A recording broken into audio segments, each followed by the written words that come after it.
What's good, Mad Pill Live? Hit that like button, hit that share button, hit those notifications. Follow me on Facebook, Instagram, most of all, YouTube. We're going to jump right into this. We're going to get right into this. We ain't going to waste no time. Now, it's Monday. And y'all already know that court always be held on Mondays. So I was taking a close eye on P Diddy update because there's always motions and trials on Mondays. That's what the update's coming with. Especially you got the Young Thug trial going on right now, and it's Monday and Wednesdays, especially Thursdays. And it's a new motion that P Diddy lawyer is. This is an update. This is just a few hours ago. I'm gonna just let this play. What's up? We hit that like button as you come in. Hit the like button. We're gonna get right into it. High-profile lawsuits. We covered so much of this here on Sidebar. And shout out to Law and Crime. I'm a subscriber. Before I play this, I'm gonna just give a shout out to Law and Crime. Subscribe to Law and Crime. We want to see good big updates. This is a today's update on what happened in court. If they try to file it, see the P Diddy indictment is before we get into Dream Hampton. Right, we got Dream Hampton hitting up P Diddy. I mean, come on. We got Dream Hampton hitting up P Diddy. I mean, before I play that, I'm gonna play this update. Certainly has been drama along the way. Now we are seeing something else play out. The attorney for several of the plaintiffs in these Combs lawsuits is fighting back, and it is something to see. And I'm going to tell you big picture why it all matters. But first, for anyone who's been following this name will sound very familiar. Tyrone Blackburn. We have talked a lot about him. And as I said, he represents some of the people who have been suing Sean Combs. And he is very, very interesting, not only because he's spearheading a lot of this litigation against the music mogul, but because his lawsuits include very pointed, colorful language. For example, in one lawsuit from a woman named Grace O'Markey, who claims that Combs' son Christian assaulted her when she was working as a steward on a private yacht, Blackburn wrote in this filing, quote, defendant C. Combs is a 25-year-old auto-tuned and heavily edited rapper. Unfortunately, as the saying has it, the apple does not fall far from the tree. Defendant Sean Combs, who has also been accused of several acts of sexual assault, rape, sexual violence, and drugging, among other deplorable conduct, is the father of defendant C. Combs, who has seemingly taken after his father and the family business of reckless partying, drugging others, sexual violence, and other illegal. Like father, like son. Like, of course. If Diddy is doing it, his son is doing it too. He taught his son the best. His son was in the house when he was doing what he was doing. You know, when he was abusing women. Of course. His son conduct. Yeah, see, he's a monster too. You can see he kind of has a certain dramatic flair to his filings. But Mr. Blackburn has also come into the spotlight a bit for other reasons. You see, not only has he been criticized by opposing counsel, which we're going to get into, but a federal judge referred him to the grievance committee in New York. United States District Court judge for the Southern District of New York, Denise Coate, submitted a referral to the New York Federal Court Grievance Committee claiming that there were issues with Blackburn in 5 cases. She wrote in one of these filings, quote, a reasonable inference from Blackburn's pattern of behavior is that he improperly files cases in federal court to garner media attention, embarrass defendants with salacious allegations, and pressure defendants to settle quickly. Well, with all of that, now Tyrone Blackburn is fighting back. Not necessarily with the judge. He claims he already issued a response regarding that issue. But what we're talking about now is more specifically with respect to Sean Combs, because he is fighting back against the defendants in one of these lawsuits from filing sanctions against him. Let me explain. So Tyrone Blackburn represents Rodney Little Rod Jones, who sued Combs, Combs-affiliated companies, and others, including actor Cuba Gooding Jr.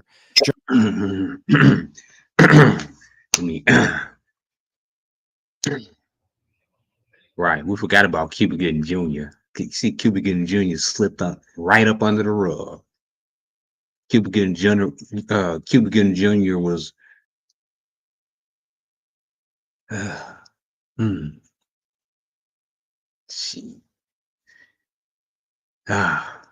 gonna get into it. Let me let this play. Jones alleges sexual assault, harassment, sex trafficking. As part of the lawsuit, Jones was suing Motown Records, Universal Music Group, UMG, and Lucian Grange, the CEO of UMG. Collectively, they're known as the UMG defendants. We're going to be saying that a lot. Now, interestingly, these defendants, or the attorney who represents these defendants in a filing, wrote, quote, plaintiff had also named Universal Music Group as a defendant, but there is no such juridical entity. Universal Music Group is an umbrella name commonly used to refer to all of the various companies and record labels that are encompassed within UMG Recordings, Inc. I therefore assume that plaintiff has misnamed Universal Music Group, intending to actually name UMG Recordings, Inc., and I will refer to Universal Music Group herein as UMG Recordings, Inc. Okay, so would not be great if you get the name wrong of one of the defendants, but putting that aside, with that, Jones alleges that all of these entities are liable for the abuse that he suffered at the hands of Sean Combs. The idea is that all of these defendants are part of this illegal criminal enterprise in violation of RICO, or racketeering law, making money by forcing and threatening people like Jones to transport drugs and guns, solicit minors and sex workers, and make music without properly paying individuals like Jones. That these UMG defendants and other affiliated companies should have been monitoring or warning or supervising what Combs and his associates were allegedly doing, but instead they just wanted to enrich themselves. That's interesting. That's real interesting. It's the abuse. That's in the music industry. You know, as long as they making the money, they was ignoring all the P Diddy shenanigans. All the P Diddy shenanigans. All the abuse that P Diddy was doing just to, you know, they was ignoring the abuse just to make money. And they didn't care what was going on with P Diddy. They seen millions of dollars. And they did not want to touch, you know, their assets. If they would have, if the people in the music industry would have, and they seen a lot of stuff, they seen a lot of abuse. These high companies, they see a lot of abuse, but they're not willing to say nothing, because if they do say something, they will go out of business. They'll go out of business. And y'all recognize they get the billionaires. P. Diddy has made it to be independent. He made it to that status, to be independent. So of course they're gonna drop him, because he don't need them. He is no longer dependent on these companies. So ain't nobody vouching for Diddy no more. I don't know if y'all understand that, but what's transpiring in this suit. Now, Jones, despite all of that, through Blackburn, ultimately decided to drop the case against the UMG defendants. And that's the issue. Based upon new filings from Mr. Blackburn, it seems that there was an agreement here between him and opposing counsel to drop the claims against these specific defendants as long as defense counsel didn't file a sanctions motion against him and Mr. Jones. And this is where it gets very thorny. Again, I'm going to explain why this is all important in the grand scheme. But Mr. Blackburn just filed a declaration with the court where he explains what's going on. And a declaration is basically a statement you make under penalty of perjury. So, yeah, don't lie.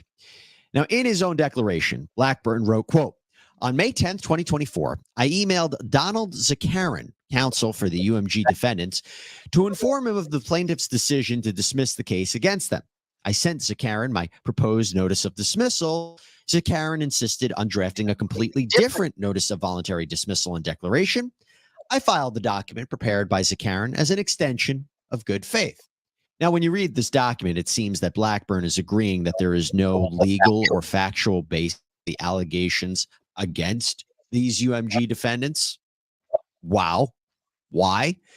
Well, Blackburn explains in his declaration that his team had spent extensive time researching and investigating the validity of Sean Combs' signature on this agreement between Love Records, Combs, and Motown. It says that they pulled over 40 examples of Combs' signature from agreements. We even secured the services of a handwriting expert who confirmed our suspicions that Combs did not sign the agreement with Motown. As a result, Plaintiff Jones felt that Motown and the UMG defendants were more than likely victims of fraud perpetrated by Combs, and it would be impossible to hold them equally liable for the harm Combs visited upon Mr. Jones. So here, ooh, fraud. It wasn't. Yeah, this is interesting. This little stuff like this, man.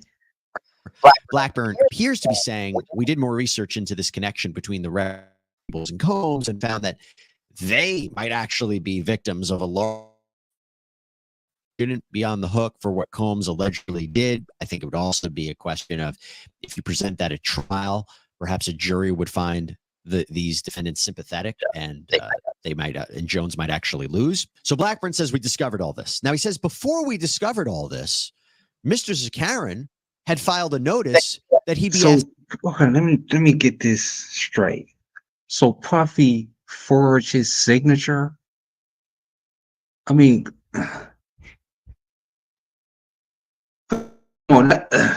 this right here is.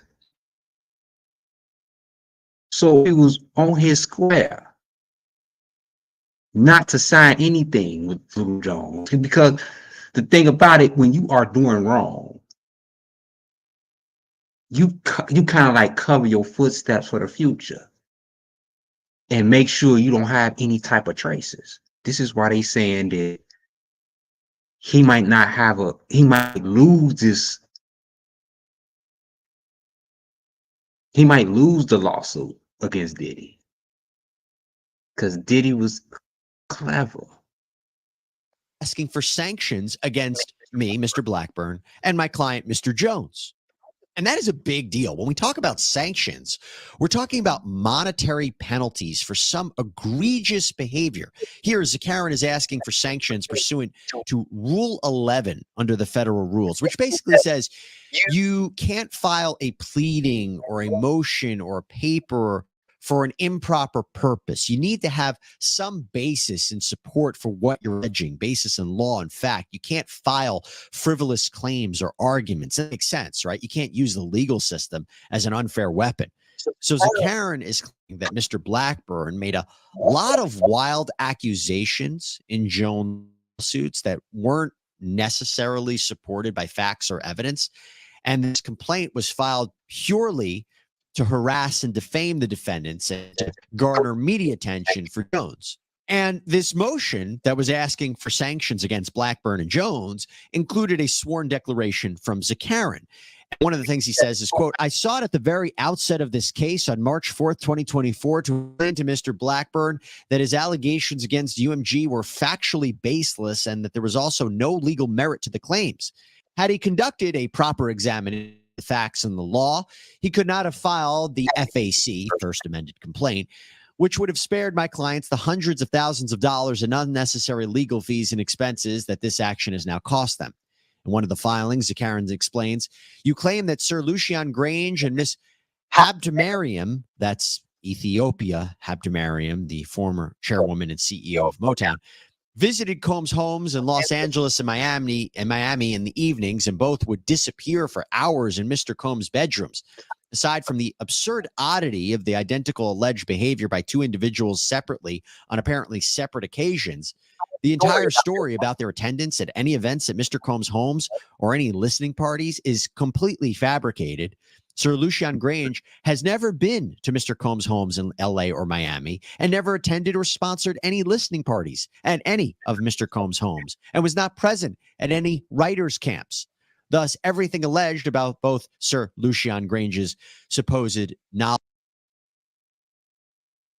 Excuse me.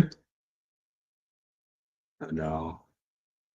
Knowledge of illicit and illegal activities engaged in by Mr. Combs and others are categorically false. And there are hundreds and hundreds of pages in these memo filings, but it kind of gives you an idea of the accusations against Blackburn and Jones, but especially Mr. Blackburn, right?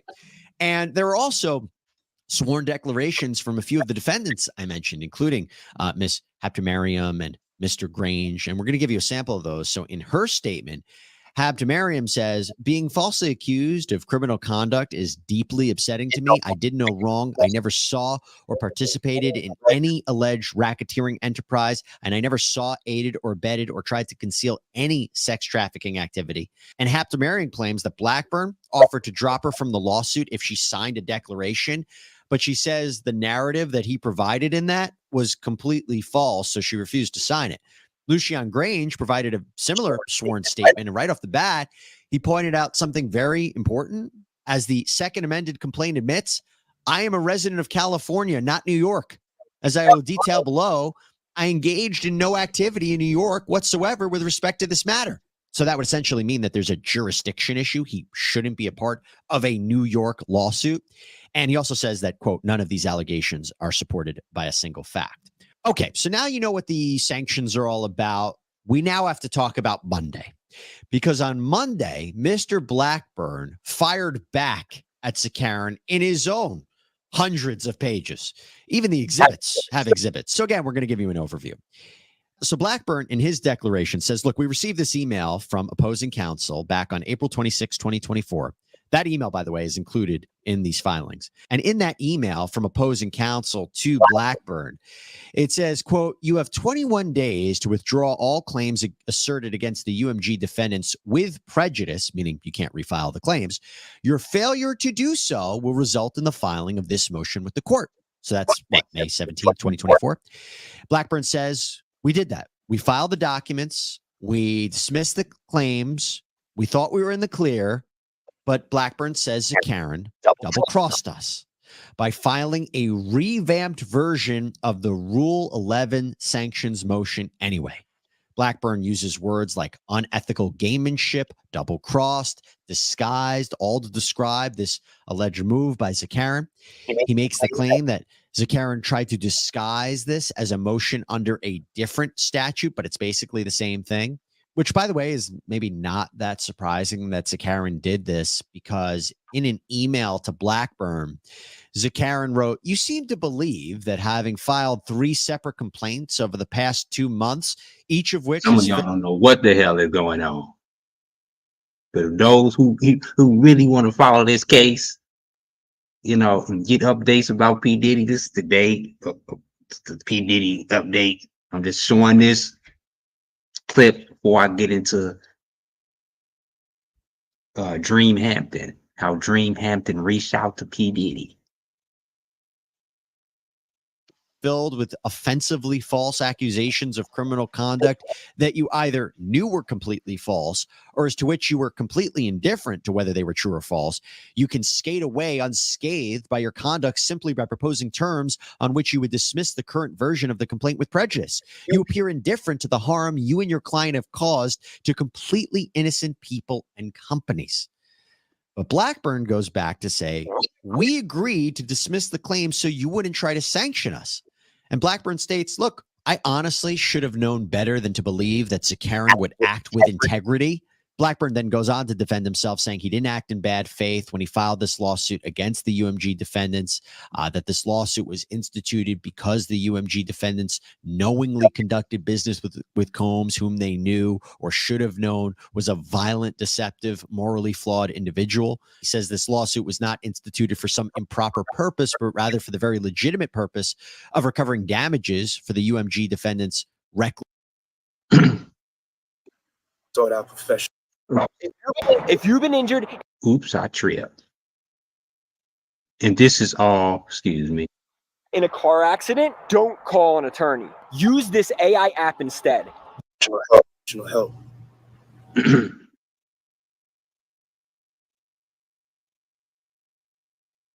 And this is all, hold up. Let me put this right there. Yeah, that's good. And that's, look, this is the bottom line, how you get this. The rapper, his what's that dude name? I forgot dude name who was accusing him. The boy who's accusing him.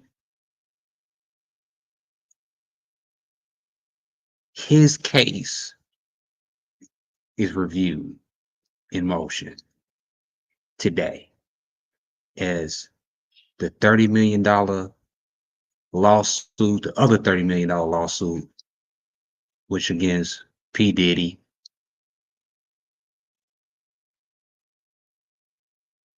that he claimed to, you know, and I think that he is being, just because he's a man, you know, and there's really no hardcore evidence to show that P Diddy is homosexual. I think his case is being swept under the rug. And I think that's unfortunate for that man. I think if Cassie got $30 million, he should have got $30 million. He should get $30 million. The court, I mean, you know, men are, you know, men get overlooked when it comes to sexual abuse by other men. With women, you can basically say anything. And I mean, a man could be across the world and you can say he abused you. And he'll go to jail for it. They arrest him. Oh, he abused you in Alaska? Ah, they gonna go get him. They gonna arrest him. When you a man, you get laughed at. When you a man, you get laughed at. When you come forth with sexual abuse from another man, you get laughed at as a man. So that's why a lot of men don't come forth with, you know, sexual abuse. Now here's with Dream Hampton. Now y'all know Dream Hampton from Surviving R. Kelly. Dream Hampton from Surviving R. Kelly. She contacted Diddy. She called your boy Diddy up, like personally. She called Diddy up.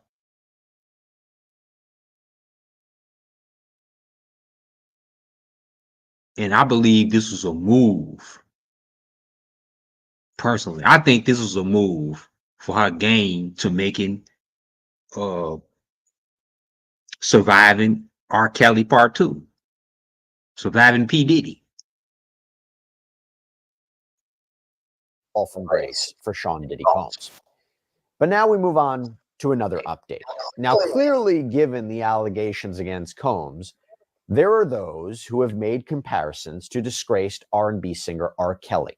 R. Kelly was convicted and sentenced to decades behind bars for sex trafficking, racketeering, and child sex crimes. But again, need to emphasize that Combs has not been criminally charged or even found liable with respect to any of these allegations. These are just allegations at this point. However, Dream Hampton, the executive producer of the 2019 doc series Surviving R. Kelly, she also produced a new documentary called It Was All a Dream that features clips of Sean Combs. Well, she claims that she reached out. What did I say? What did I say? It was all a dream that featured clips of P Diddy. Stop chasing. Combs after Ventura sued him back in November 2023. That lawsuit alleging sexual assault, sex trafficking, sexual slavery. Remember, that lawsuit is what basically got the ball rolling on everything we're talking about. Well, Hampton apparently wanted Combs to come clean about everything. Quote, I reached out to him because I know that I'm someone that he'll listen to. And I said, Puff, I'm not trying to Olivia Pope you at all. I think that you're done and that it's time to tap out. And while she's... Hold on, let's go back to that statement by Dream Hampton. Right there. So she reached out to Diddy, called him. I mean, I think this is a move by her. I think this is a strategic move by her. She recorded this and everything. You know the success on Surviving R. Kelly.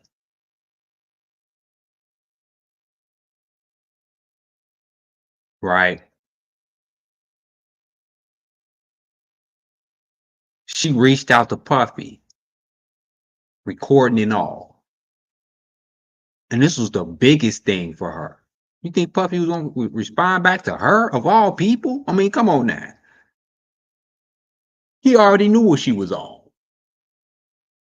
He already knew what she was trying to do. That's why he ain't answered the goddamn phone. He already knew what Dream Hampton was about. He already knew she was up to no good.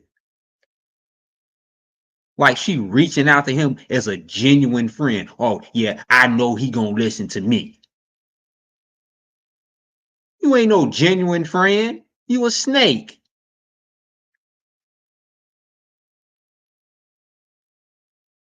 Dream Hampton is a snake. She old fat snake.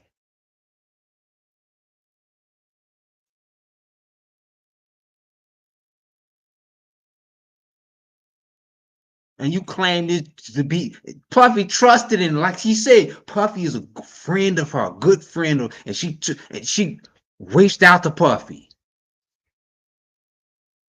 She old fat snake.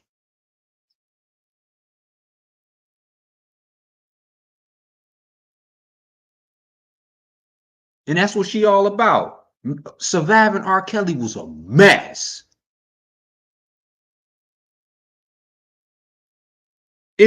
Surviving R. Kelly was a hot mess.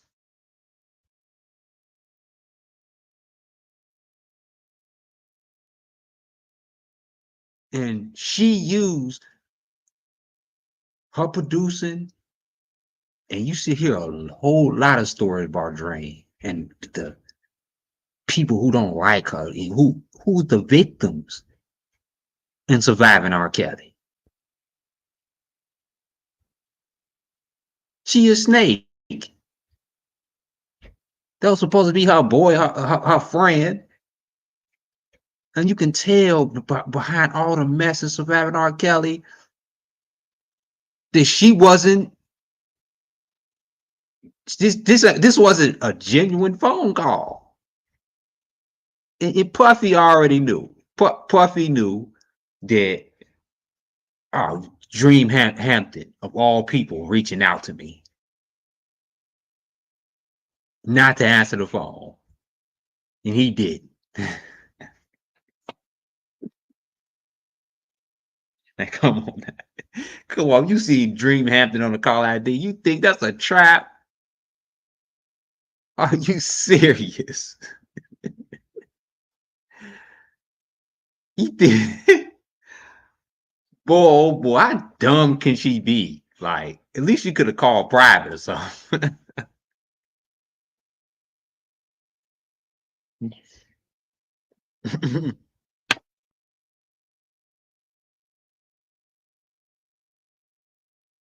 She could have called private or not, so another number. Could try to reach him some other type of way. Try to text him or something. I don't know. Out to him because I know that I'm someone that he'll listen to. And I said, Puff, I'm not liable with respect to that lawsuit alleging sexual assault, sex trafficking, sexual slavery.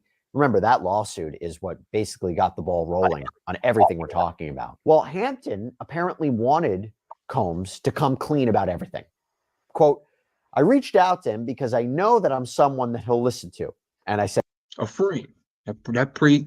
She's a she's a snake. I mean, come on now.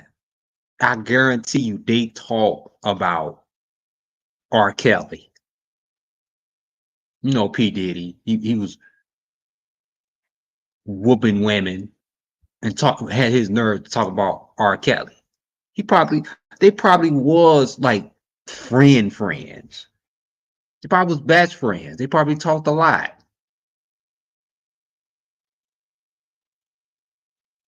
P. Diddy, I believe P. Diddy was talking to Dream Hampton to cover his own tracks. I believe P. Diddy was using Dream Hampton. Come on, hit that like button for me. Hit the like button for your boy. Hit that like button. Let's get some more people up in here. But I believe, because we about to get to the good stuff now. That's why it's important to hit the like button. I hit y'all with that update at first, but this is the good stuff coming. I believe that P. Diddy is using Dream Hampton. He was using Dream Hampton.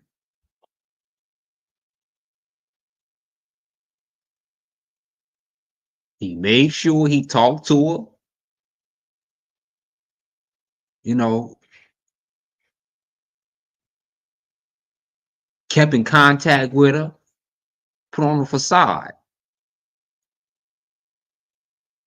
And on the other end, she was under the impression like, oh yeah, I can call Puffy. He'll listen to me. Come on now, Dream Hampton can get that close to Puffy. I mean, I'm pretty sure she spilled her heart out about all the stuff about R. Kelly. I'm pretty sure she did that.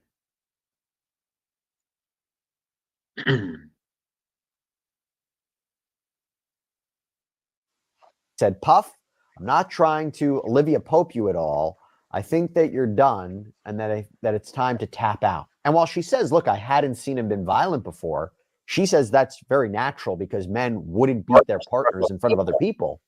Hampton claims she followed up with a voice note to Combs. Quote, what you need to do, what we've needed really since Mike Tyson raped Desiree Washington is one of you all mother effers to just say, I did this and I'm going to spend the rest of my life, and that includes financial restitution, trying to make this right.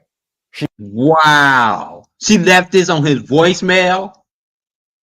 So Dream Hampton left this on Puffy's voicemail. Are you kidding? And this is the amount of a crazy chick. A crazy stalker chick. Like, she probably called Puff maybe 100 times. Puff probably had to change his number. She probably called him private 100 times. He wouldn't answer the phone. So she got mad and left this. She got mad and left this. Like, this is like stalker voice message. Courtney, what's good? What's good, everybody? Where y'all at? Where y'all at? In the chat, where y'all at? Where y'all from? Just where y'all from? Where you from? In the chat, where are you from? That helps get more people in here, for so more people that can get up in here. We'll get this chat live. When you hit that like button and when you comment, hit that like button that notifies other people. It notifies other people, you know, all of the subscribers, all our friends, you know, who in the chat, where you from. So the thing, look, she left this disturbing voicemail. And she got mad. You can tell she probably was drunk when she left this voicemail. For real. Calling Puffy all them times.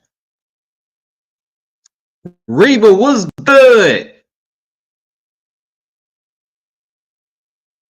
What's up? Yeah, let's go, chat. And just like the crazy chick that she was, the crazy ass chick that she is. Like, you can tell she was crazy. She has no credibility. Don't y'all? Nobody thought to see that she was a crazy ass chick after this voice message. A stalker. That's what it is. I mean, nobody don't see the stalker behavior.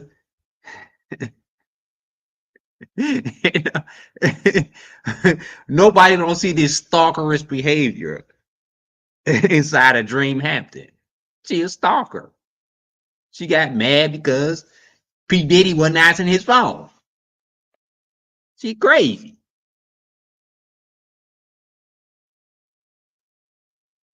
And she say, what you need to do, what we need to do, what we need really since Mike Tyson R-worded Desiree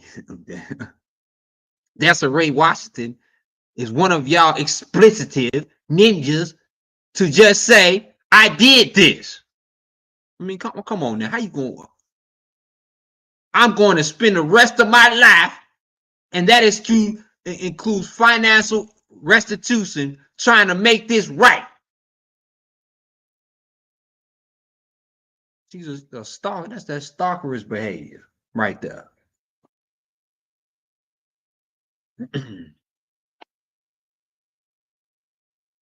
I'm telling you. She trying hard to make first before she want to beat out 50 Cent. I want to see 50 Cent's version of Surviving Diddy. I don't want to see her version of Surviving Diddy. I don't want to see her version of Surviving Diddy. I want to see 50 Cent's version of Surviving Diddy. She's trying so hard and probably under a whole lot of pressure to get, you know, to call Diddy's phone and try to snake Diddy.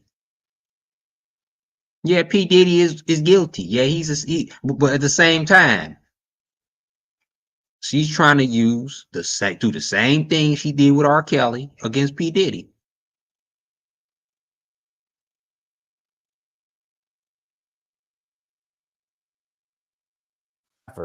To just say, I did this and I'm going to spend the rest of my life, and that includes financial restitution, trying to make this right. She continued, quote, I was like, this is a Sisyphean struggle that women are involved in. The so-called Me Too movement, the rock is coming down. And this whole Johnny Depp, Russell Simmons, deny, that's not even an option for you, Puff. Nobody is going to believe you. You're loathed already. So you actually have an opportunity here to enter into a different paradigm. Right. Right. See, she mad because Puffy did not answer her call and left some disturbing voicemails. voice messages.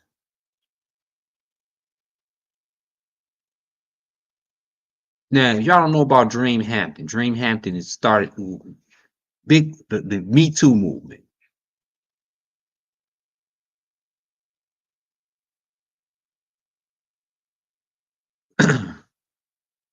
And is a big part of R. Kelly's demise. And when she lied and nobody liked her, nobody likes Dream Hampton because she's a snake. Regardless, she don't care about none of the no victims at all. She only all about money. And this is why I don't like her. Because Dream Hampton was all about money. She is a snake. In my opinion, I made multiple videos. Well, me and my brother did. Me and my brother have made multiple videos on Dream. And if you mess with Mad Pill, you already know.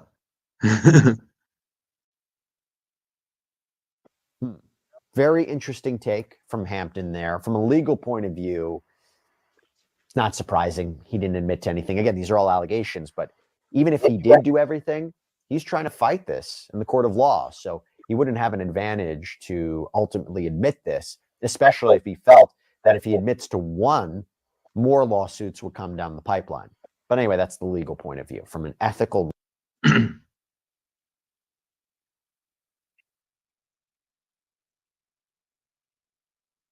Yeah. Uh-huh.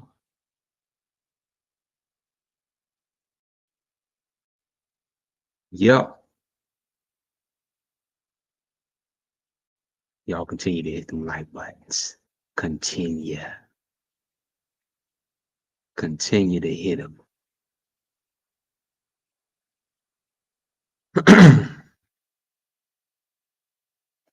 Hold up. I think my screen is a little smudged. Get real.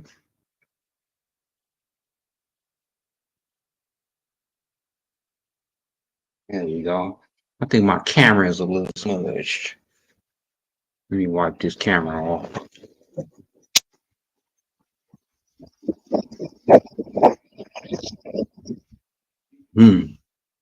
There we go.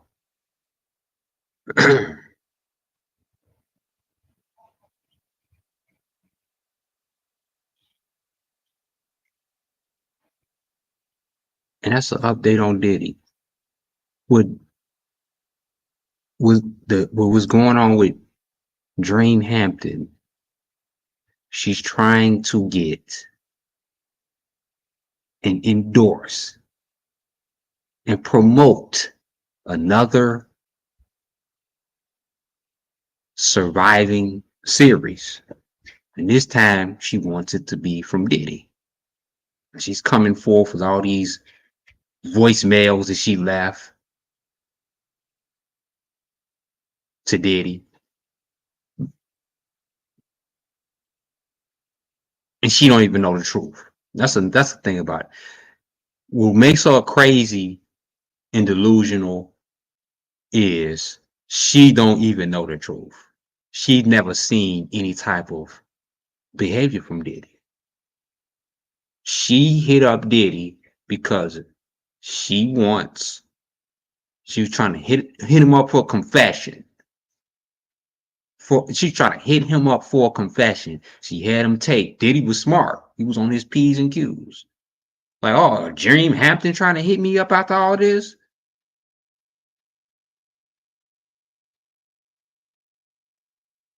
Dream Hampton trying to hit me up after all this. Look, I know not to fall for that. She had it with her clout chasing ass. She had it to where when she called Diddy, she had it recording.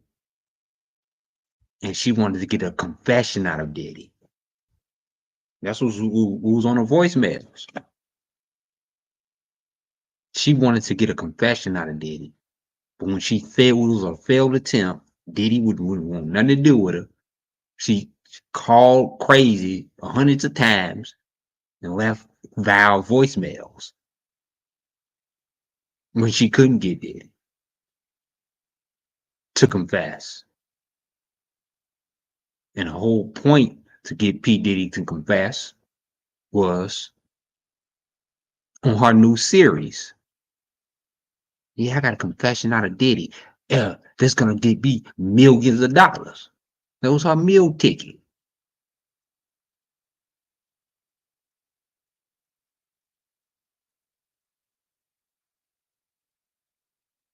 It was corrupt. The whole thing was corrupt. The whole surviving R. Kelly was corrupt. It was a mess. And here's Drea Kelly right here. Drea Kelly was trying to sue. She was trying to sue Dream Hampton in the Lifetime series, but it proved that she couldn't. It was a whole mess. It was so much drama.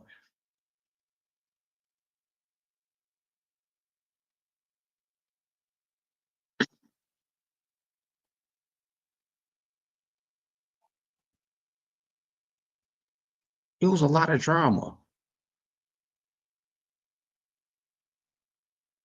And speaking of drama,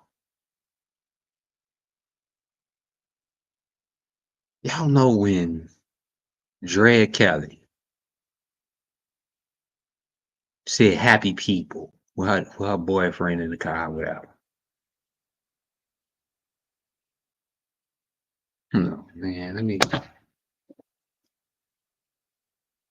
this is a recent video. This is a recent video of Drea Kelly praising R. Kelly. Now let me go in this video. Y'all thought this was something. Hold on.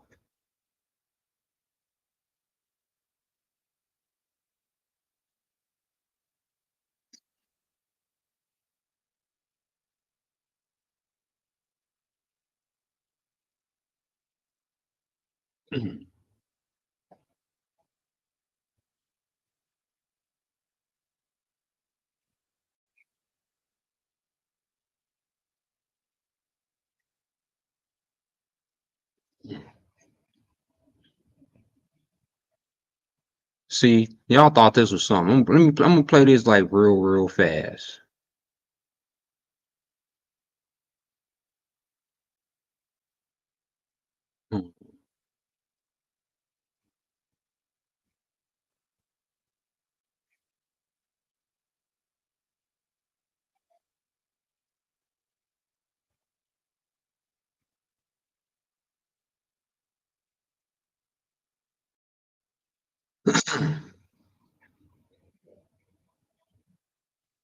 I know I played this before, but I'm gonna play it again. Come through, Facebook Live. Yes, that is my baby daddy playing in the background. What y'all thought? Turn right to I-285 South. Questions you have passed. Right. Y'all thought that was something, but this is a recent video.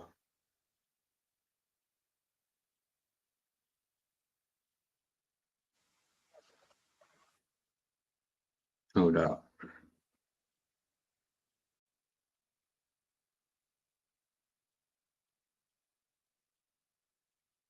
This is a recent video of Drea Kelly praising R. Kelly. This is a recent interview with Drea Kelly.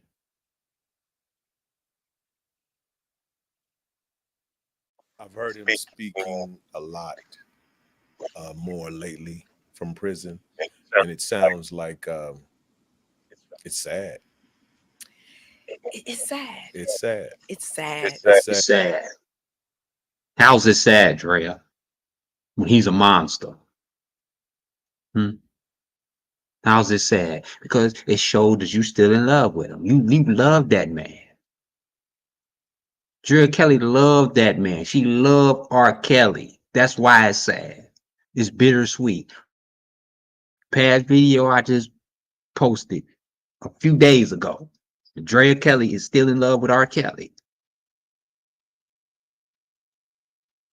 And this was the same platform who interviewed her that I was playing a video from. If signs that show that she's still in love with R. Kelly. Like, I mean, and I say that almost like foreshadowing, so to speak, looking at Diddy, right? And I don't know what's going to play out, you know, and I don't know all the facts, but, you know, just understanding that there, you know, there's a lot of smoke.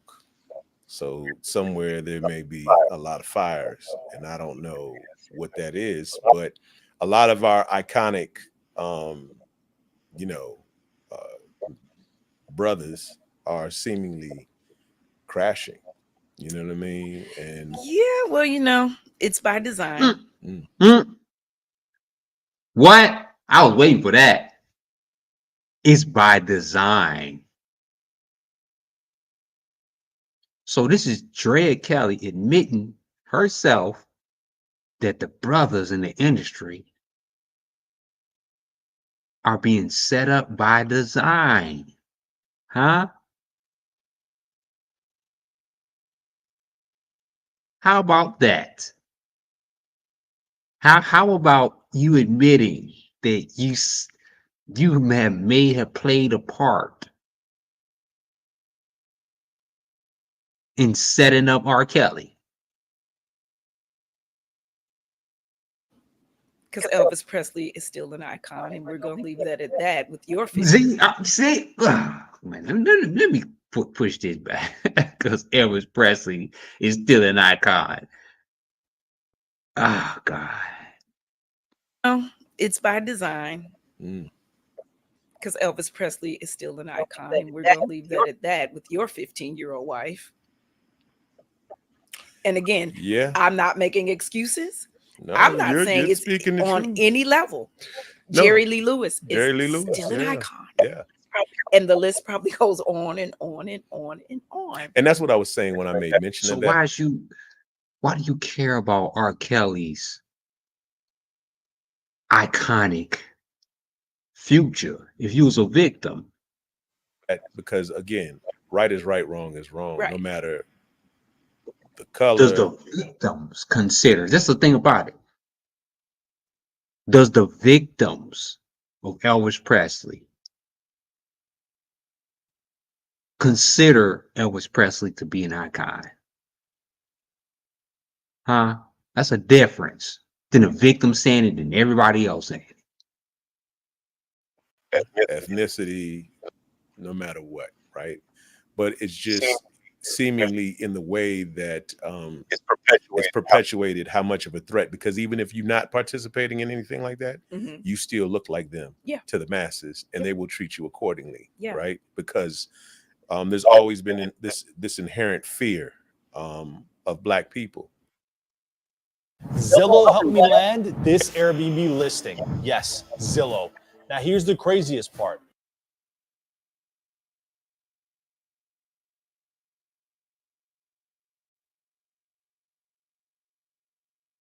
Yeah. Well, the goal is to let us know on a constant, everyday level, you are not us, and you will never be. And that's where that's the direction that I was going with it. And I appreciate you kind of just speaking to it. Now there's a rumor that you participated in the Surviving R. Kelly documentary only because they paid you. I know. When I say that is the dumbest thing I have ever heard. Like at first you said hurt me. I'm like, why would they say something like, because y'all ignorant as hell. That's why you said it. Yeah. Like at the end of the day, whether they paid me a quadrillion dollars or zero, nobody's listening. All right. So let's take, because unfortunately, when it comes to us, women of color, we live in a country where you all will rally behind one white woman's lie while we have an Emmett Till, and she still has not been brought to justice. I don't care if you're 963 years old and you got 2 hours to live, ma'am, you're going to see the inside of a jail. That's where you're going to meet Jesus. Clink, clink. Yeah. But again, America will rally behind one white woman's lie. And it takes 30 black women and 25 years for y'all to pay attention. So again, when I talk to my, this was long before they even came to me about being a part of it. I saw Geronda Pace on The Real. And I was like, I cannot not say anything, because what this girl is describing, she would only know if it happened to her, because that's like watching myself on TV. And I was like, and isn't that sad? They went to commercial break and went on that old topic and nobody blinked. Or as the old folks said, y'all just blunk at that, huh? I was like, so nobody's going to do anything? Nobody's going to say anything? Nobody. So me coming forward again was like, okay, I have a level of credibility that they take away from these women. At the end of the day, they still look at them as groupies. Y'all still look at them as side chicks. Y'all look at them as jump offs. When a wife and the mother of his children come forward, I'm hoping that people will open their ears, open their. You was a groupie. You was the same groupie. You was the same jump off as them. That's what you was. She was a groupie hoping to get in R. Kelly's videos, and she was that same groupie. R. Kelly just made her his wife. He turned a thought into a housewife. That's what he did. Just because she made it to wife status doesn't make her, oh, I'm the biggest voice. No. And give her any credibility. She made it to wife status. With a lot of these rappers, they do that. They marry the groupies because the groupies are the easiest access. You know, some of these rappers be marrying the groupies that's been passed around. No matter how many trains they can been ran up. How much Drea Kelly been passed around? And I bet you Drea been passed around through a lot of rappers. If y'all didn't know. Drea Kelly done dotted out so many rappers back in the 90s. She probably done sucked off Biggie Smalls. And she probably didn't lick P Diddy's booty. Y'all never know. Tupac probably hit that. I mean, come on now. Y'all think that R. Kelly, they don't just be digging these chicks about the mud? I mean, please. They've been dancing in all types of videos.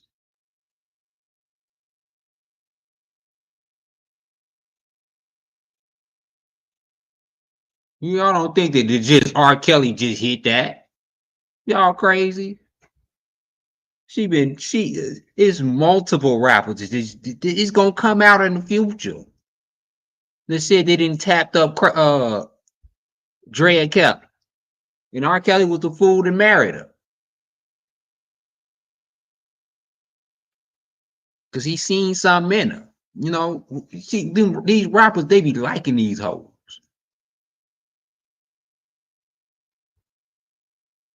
They be, you know, pimps ultimately be marrying the prostitutes.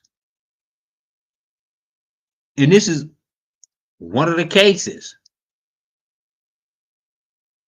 Whereas in rappers usually get with the groupies. Y'all see these basketball players and these athletes be wearing these Instagram models? That's what it was back in the day. Drea was like a damn Instagram model back in the day. If Instagram was in the 90s.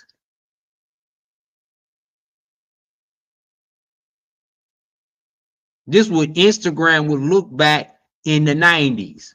It would look like Drea Kelly.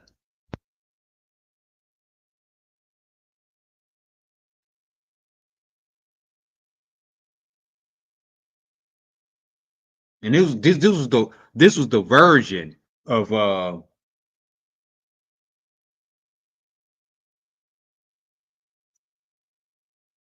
excuse me.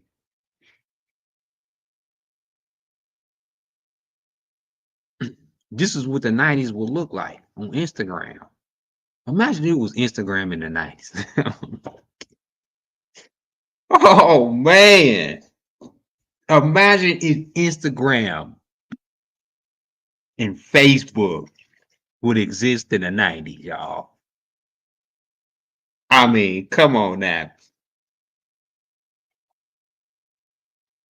Y'all can't tell me that some of the stuff they able to get away with now, they would have never got away with. It's important. Look.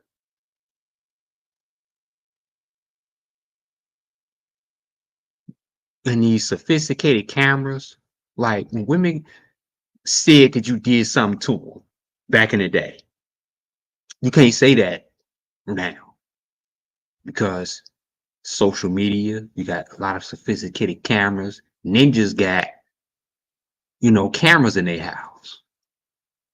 Ninjas be recording their sex tapes.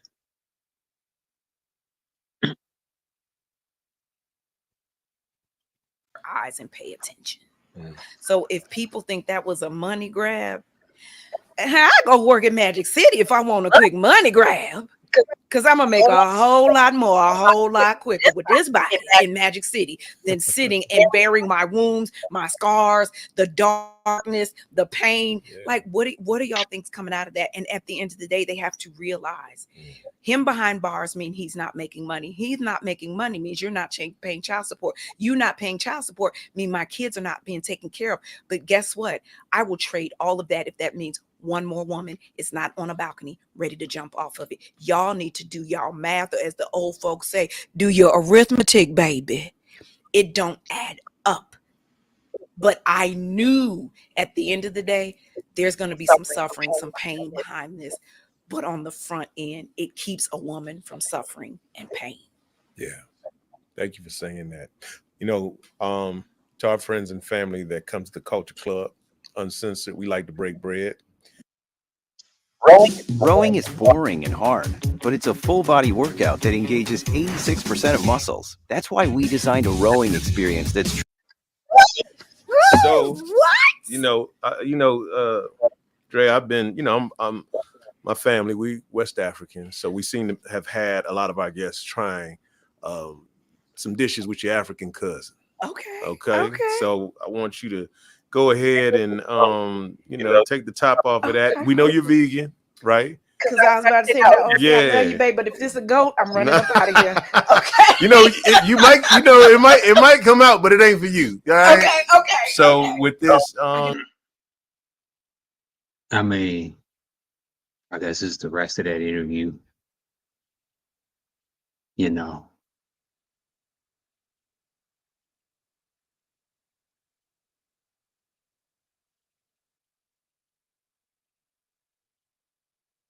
I mean, how are you gonna praise R. Kelly for being an icon, right? And the same thing for when she was singing "Happy People" in the car, like the same thing. He should still be an icon.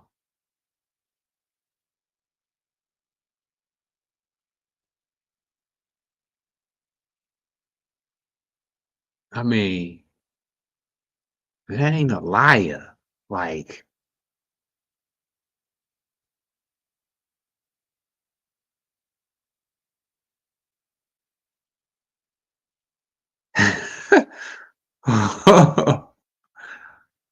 holy.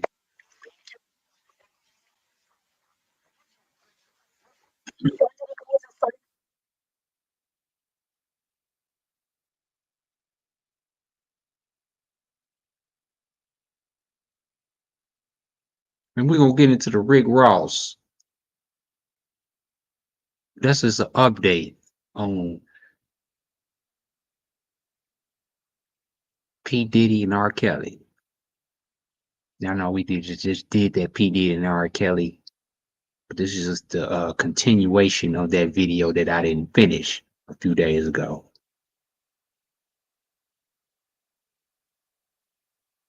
Shout out, hit that like button. Like I said, I'm gonna put a quick glimpse. Like father, like son. Christian King Combs has been accused of sexual assault. In a new lawsuit obtained by Page Six, Grace O'Marcaig, who was working as a steward on a yacht chartered by the Combs family, alleges she was assaulted by King in 2022 during what was sold as a wholesome family excursion that turned into a, quote, hedonistic environment. Grace, who was 25 at the time, claims King, who was 24, took a particular interest in her. He allegedly pressured her to do tequila shots and aggressively insisted that she drink more. She also says that she believes her drinks were spiked. I'm gonna tell y'all something.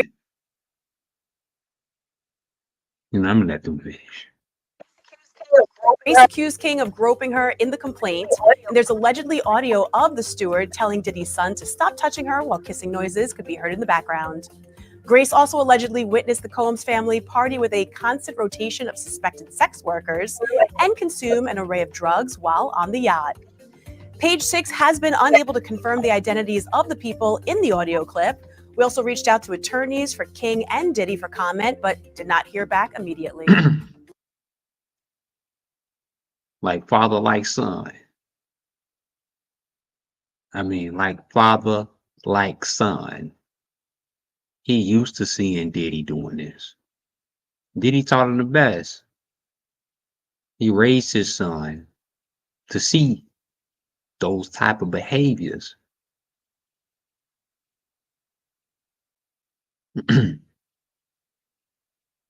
He raised his son to see them type of behaviors. The type of behaviors like this. The P Diddy party story, right? P Diddy is he's a serial booty warrior. He's the serial booty warrior. And this man right here, who has confirmed to be with the P Diddy, who have went to P Diddy party, he's saying this.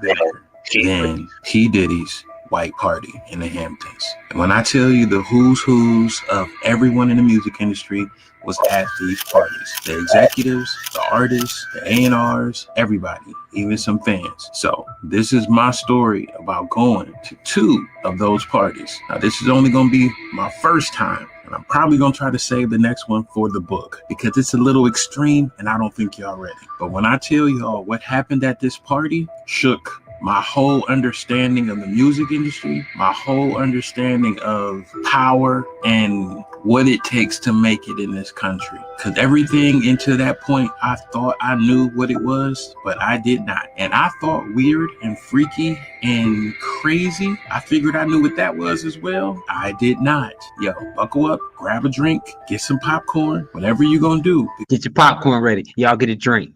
Get a drink. Y'all want to listen to this. Listen to it. Let's go.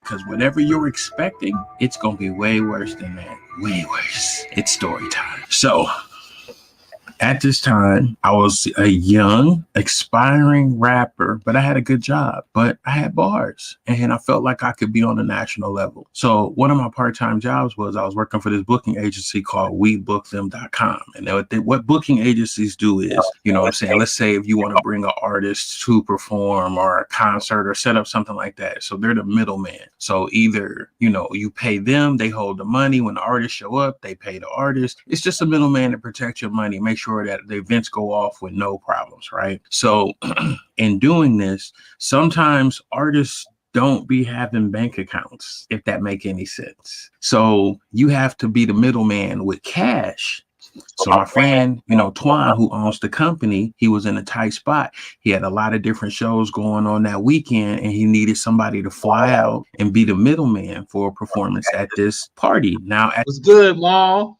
What's good, my boy?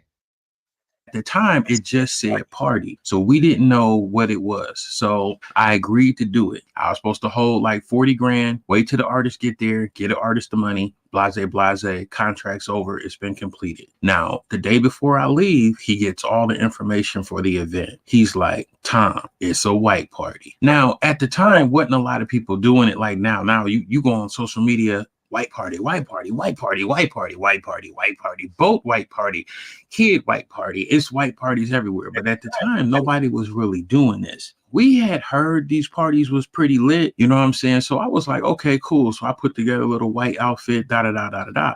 Now I remember at the time it was like a complete white party. Like you couldn't wear like a black belt or anything. You had to have on all white.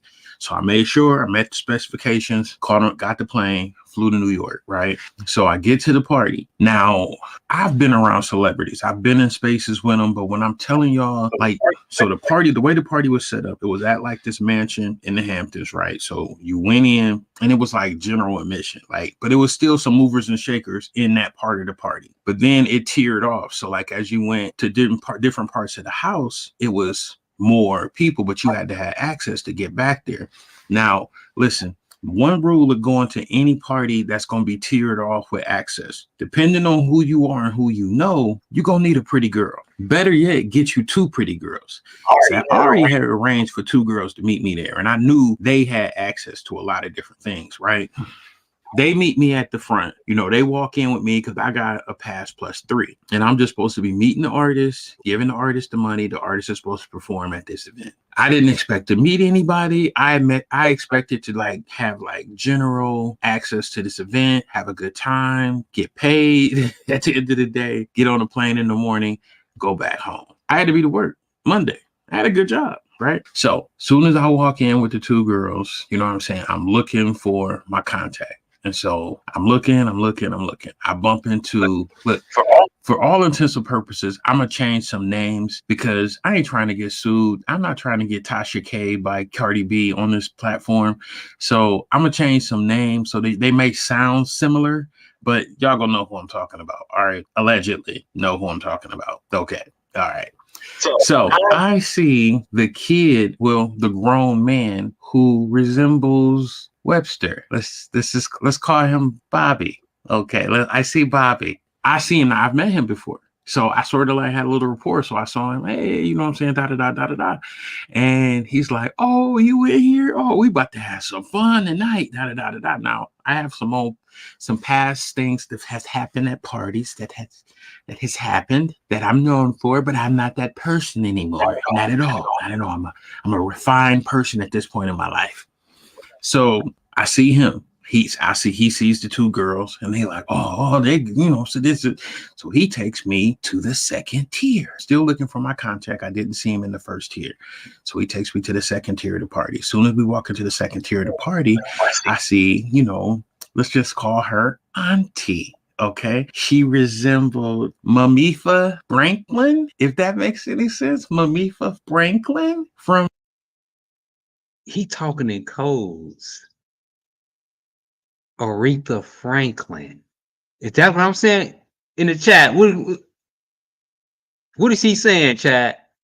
He trying to give out codes to people who was in that P Diddy party. Aretha Franklin. That sounds like Aretha Franklin. I mean, that sounds just like Aretha Franklin. What he's trying to say. Uh-oh. Ah. Let me rewind that back. Oh, let's just call her Auntie. Okay. Call her Auntie. Uh-oh. Is Aretha Franklin, is she a freak too? I mean, come on now. We won't, he exposing a lot of freaks in the industry. She resembled Mamifa Franklin, if that makes any sense. Mamifa Franklin from Bridgeport. So I love her. You know what I'm saying? I love everything about her. My mom grew up on her records, everything. You know what I'm saying? So he walks over. Right, that's Aretha Franklin. This dude is to her, gives her a hug. She gives me a hug, and she's like, "Ooh, I like you, big, thick, and chocolate." Ooh, she rubbing on the back of my neck, and she rubbing my chest, and she's like, "Ooh, go over here and get me a drink. Get us a drink. Get us a drink, and come on back over here, right?" So I go over there and get her a drink, get myself a drink. I mean, it's auntie. I'm like, okay, you know what I'm saying? So I'm excited at this point. So I come back over with the drink. I tell the two girls, I'm like, hey, see if y'all can find so-and-so so I can drop this money off. You know what I'm saying? Because at this point, I'm trying to kick it. I already done hooked up with Bobby and Auntie. I'm like, when? I told the one girl, she goes and looks. She comes back like 8 minutes later. She's like, oh, he over in the it's like the atrium or whatever. He's over in the atrium. So I go over to the atrium. I see him. I'm like, all right, here's the money. Da da da da da. He's arguing with this other dude. Like, so now the other dude, y'all know him, but y'all may not know him. He a real mover and shaker. I'm just gonna say he got stabbed by somebody else that was very popular back in the 90s, and he was okay, but whatever. Oh, he got stabbed. Was that 50 Cent or Ja Rule? What? I mean, oh snap.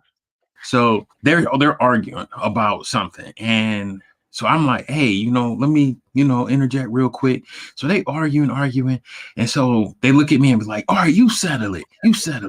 All right, what day was Caesar killed on? Now, many of y'all don't know this. I have a brain full of useless facts. Like, I could be on Jeopardy. Like, I know so much stuff about stuff that don't even matter. It's crazy.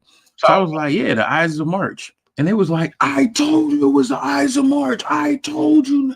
And I'm thinking they was arguing about money, an artist, power, something like that. No, they was arguing about historical facts. And I'm like, what? So he like, oh, you a smart nigga right there. This nigga right here is smart. Y'all don't understand. This nigga like this. And I'm like, okay, hey, let me give you this money and I can go back over with Auntie and Bobby because I'm here to have fun now. This work part is over. So I get him the money, and you know what I'm saying? So I go back over to Auntie. So here come the other dude who got stabbed. And so he comes back over there. He's like, hey, man, you pretty smart dude. What you do? I was like, I rap a little bit, but, I do the booking things, da-da-da-da-da. And he's like, you know what I'm saying? Let me hear what you got. So don't get me wrong. I was ready. I had an MP3 player ready to go. Like, somebody want to hear it, pop this in. I had CDs. I had jump drives. If anybody wanted to hear my demo that weekend, they was going to hear my demo that weekend. So I gave him the CD, gave him the MP3 player. He listened to it. He listened to it for probably like 30 seconds. He like, yeah, I sign you right now. And I'm like, bet? He like, yeah. I'm like, you ain't gonna listen to the whole song? He was like, look, Youngblood, the music industry ain't about talent. It's about a little bit of talent, but who you know, what they're willing to invest in you, and power. And so Auntie heard him say that. And she was like, that's all it is, baby. Ain't none of these people in here talented. Now, when I came up, you had to be talented. You had to have skill, you had to have know-how, and you had to have access. And so she's still rubbing my back, by the way. You know what I'm saying? She's rubbing my back as she's telling me all this. And so he's like, yeah, we could do the deal tonight if you want. And I'm like, okay. He was like, come on back here. Come on. And so we about to go back to the, where the host of the party was. So I'm like a little blown away, a little taken back, because now I'm like in this inner circle of this conversation. So, and we moving towards, and so they still talking. So Auntie, Bobby, and the record exec. So we walking back to this other part of the house, and it's security back there. But as soon as we walk in, I see everybody. I'm talking Aaron Carter. Well, you know what? I'm not going to say no names. I'm just going to say I saw a lot of famous people that I did not know was even there, right? So I'm back there and it's some stuff going on. Like it's some kissing, some heavy petting. Oh my God. This is what I wanted to get to it. Oh man.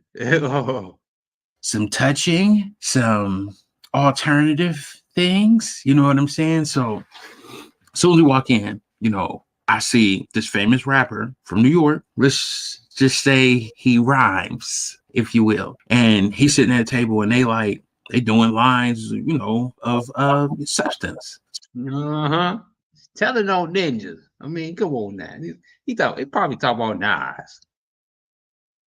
So he like, bro, come on in. Go ahead. Bang this right quick. Bang this right quick, son. Yo, bang That's this. DMX. That's DMX who he talking about. For real. He talking about DMX. You know what I'm saying? And I'm like, yeah, I don't really party like that. And so everybody turned around and looked. And I was like, yeah. So they sort of like, you know what I'm saying? I was like, you know what I'm saying? And I told a joke or something real quick, and then everybody started to laugh. But it was sort of like one of them initiation looks. Like, if you back here, you gotta know. You know what I'm saying? Because I'm telling you, what I learned that day, I'm gonna get into it. But let's go. So we back there, we drinking, we having a good time. Now it's super hot. So I started to get a freaking headache. And so Auntie was like, you know, you got a headache? I was like, I got something for that. And so she handed me this little envelope, and it had, my grandmother used it. It was called, like, I think Bacta or something like that. Whatever that stuff is, like aspirin, but it's like the powdered version or whatever. So I, you know, took some of that, and then I drank me something, get that headache out the way. So about 10 minutes later, I like start feeling real funny. And I was like, ooh, that stuff still ain't kicking in. And so Bobby was like, yeah, that wasn't aspirin, bruh. That wasn't aspirin. And I'm like, Bobby, what you mean? They're like, yeah, that was cocaine, bruh. You just, yeah. I've never seen nobody eat it, but yeah, it's a new adventure for you. And I'm like, now I'm a drug user, and it's getting interesting because, you know, See, the industry don't let you know that you're a drug user. You know, they introduce you to a certain type of pills. That was just a snippet in the P Diddy parties. You know, you're gonna see part two. You wanna watch part two?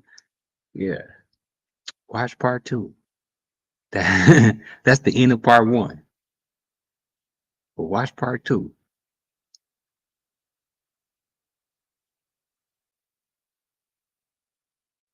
Watch part two of that, then yeah.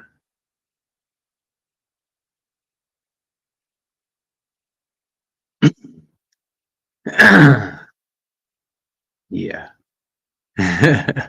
Hit that like button, y'all. Hit that like. Hit that like button, y'all. And y'all already know.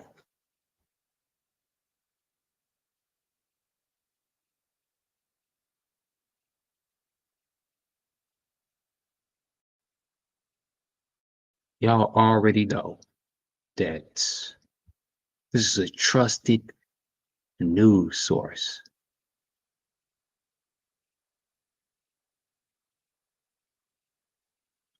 No fake news. Only real news. And this is the news. This is the update on Rick Ross. See now, Rick Ross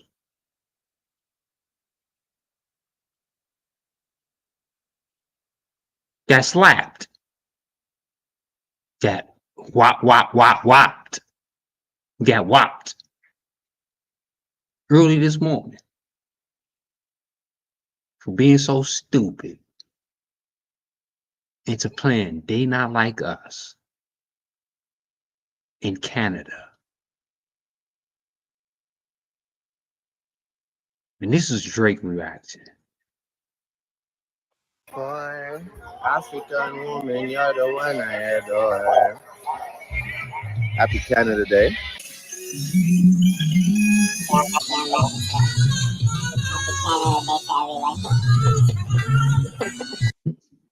And he smirking, he laughing right here.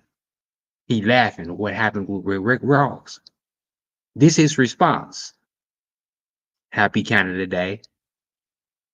He's laughing at Rick Ross getting the hell beat out of him.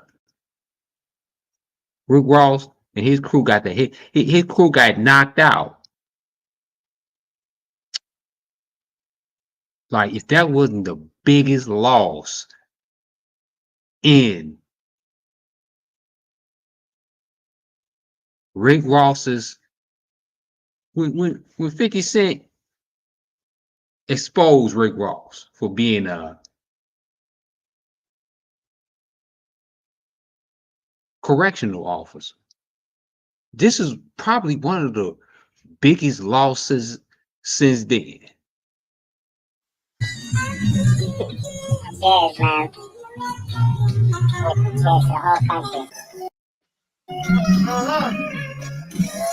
Our day today. Sun's out. We played that Day Not Like Us, like in Canada. Like, everybody was gonna be hip to that. Enjoy it. Enjoy it.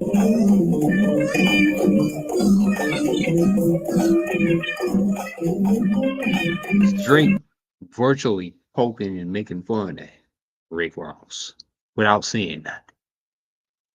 Happy Canada Day.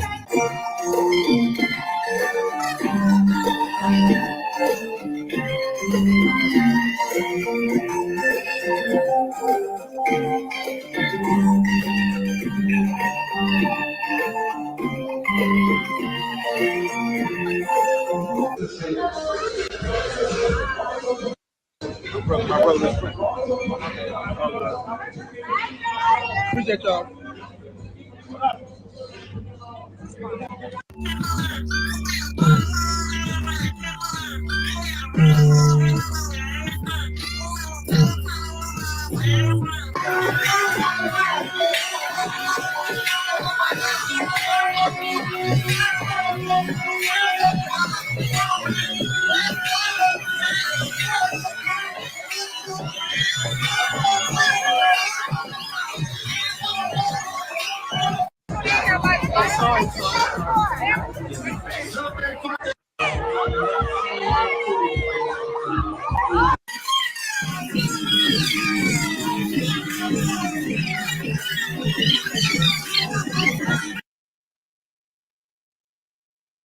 And this was some stupid stuff.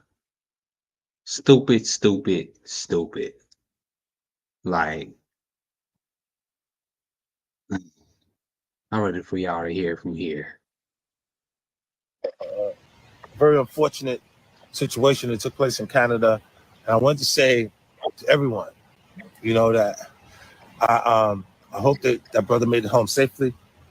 I hope that he now has a different perspective and a better sense of what to do and what not to do while you're out in the world, you know? That part where the young guy went like, he did this little move and shit and got knocked the fuck out, like right there. That does not reflect him. That reflects his camp. And he might need to go get the Dream Chasers or the 305 Killers.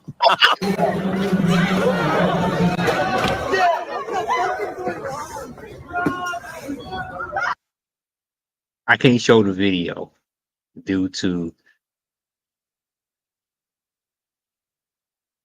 because it goes to against YouTube standards. I can't do it. I can't show the video because it does go against YouTube standards. I wish I could, but damn, I wanted to show that video, man. Good Lord. And you know what? I was about to show the video of Rick Ross's baby mama, but that's just too much drama. That is way too much gossip and all type of BS that's getting promoted all over the internet.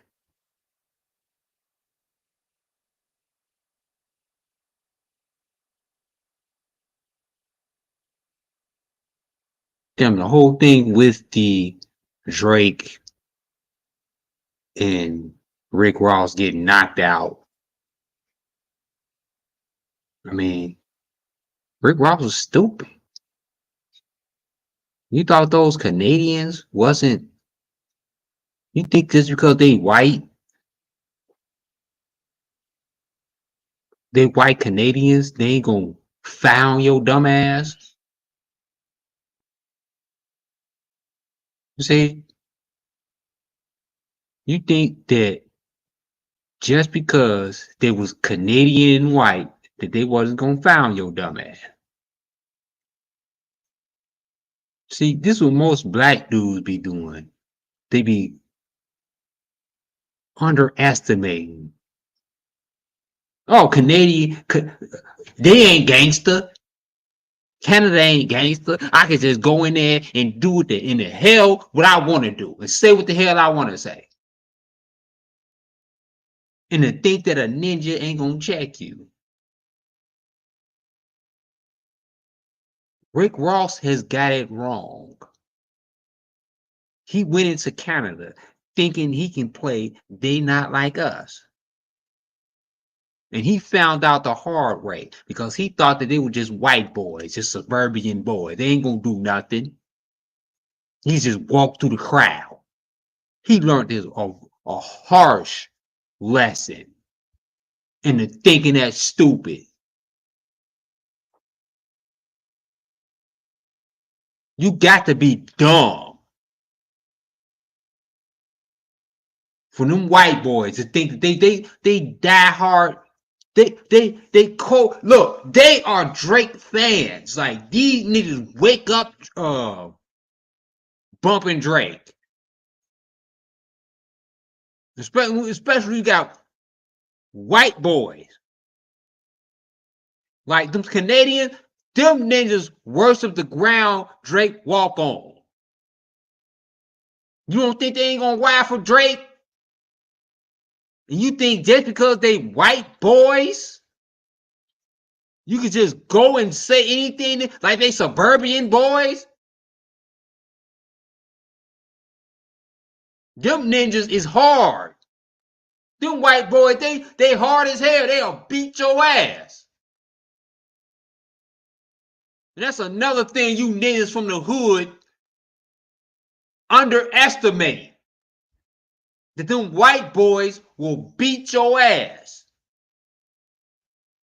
Regardless. He had a white boy, the ninja with a mohawk. You gonna think you can come up in there and play They Not Like Us in Canada on Canadian Day? You crazy. Them white boys whooped his ass and knocked his whole crew out. Rick Ross ain't gonna never be the same after this. They didn't knock Rick Ross crew out.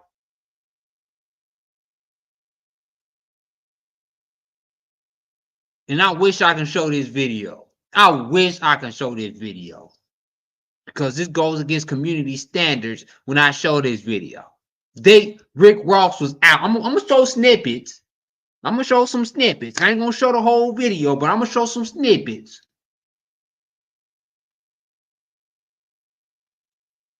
They thought Rick Ross would think, yeah, the white boys. I could just go up in the suburbs and say anything and do anything that I want and punk them just because I'm hood. No, they showed you who was hood.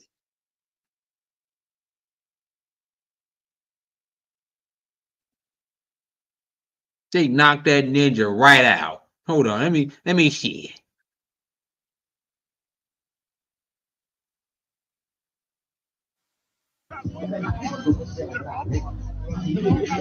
Damn, I can't play the song. They got Kendrick Lamar playing, and that song is copyrighted. So I got to play without. And that's Rick Ross's. He arguing with dude. Like, he full-fledged. This is the thing about Rick Ross. He full-fledged arguing with dude. Like, he a punk. Like, oh yeah, you a white boy from Canada. You ain't gangster. You ain't nothing. This is why Rick Ross. Do y'all think that Rick Ross would actually be in the hood doing this? You think he'd be talking ish to a hood ninja like this? He wouldn't be. He would never talk ish to a hood ninja like this. So Rick Ross got the balls.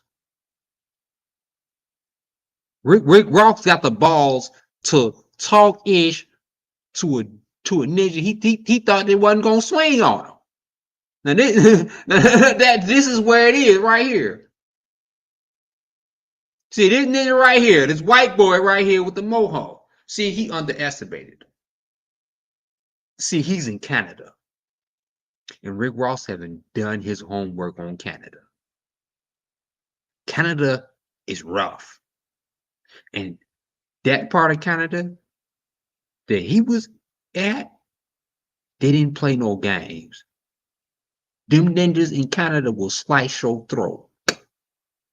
Let me tell you again. Them ninjas in Canada will slice your throat. You might think and underestimate them as white boys.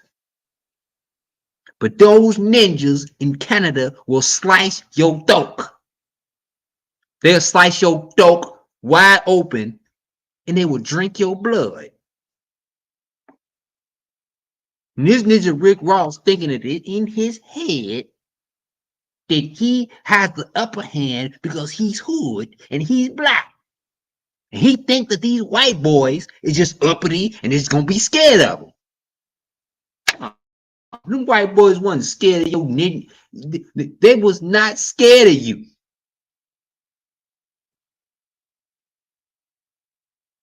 You think these white boys just scared of you? Gonna go into another country, they gonna be scared of you? And they loyal too. Let me tell you about these white boys, man. They loyal. That is freaking in other countries. They loyal. They'll kill. They'll die for you.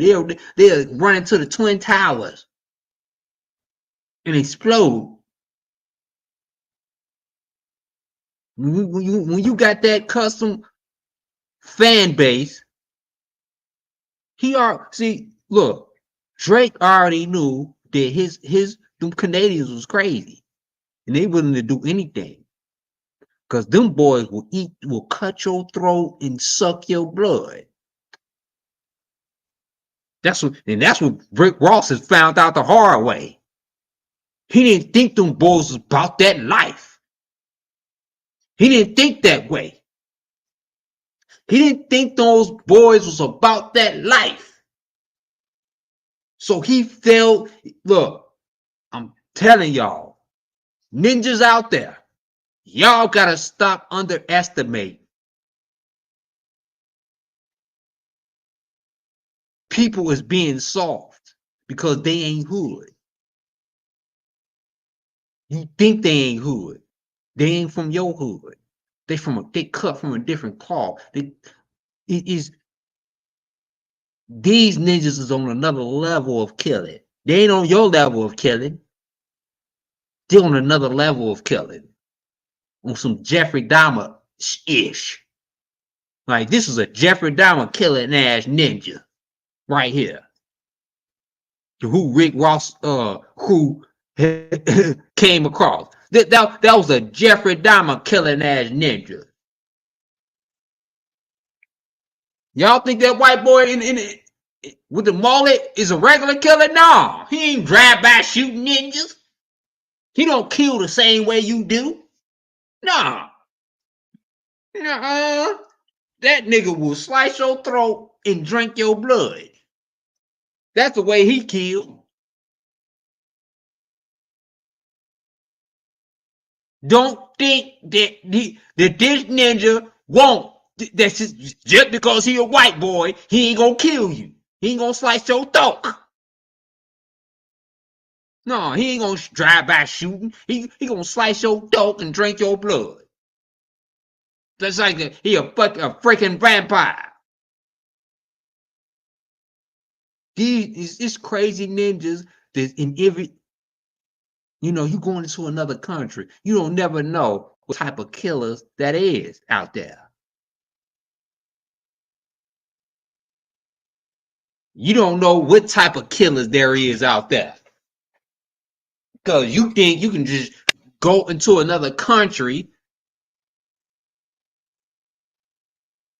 It's the same in the hood. No, them niggas in the hood, boy, ain't like, they ain't cut out like them Canadian ninjas. Them Canadian ninjas is crazy. Let me tell you something.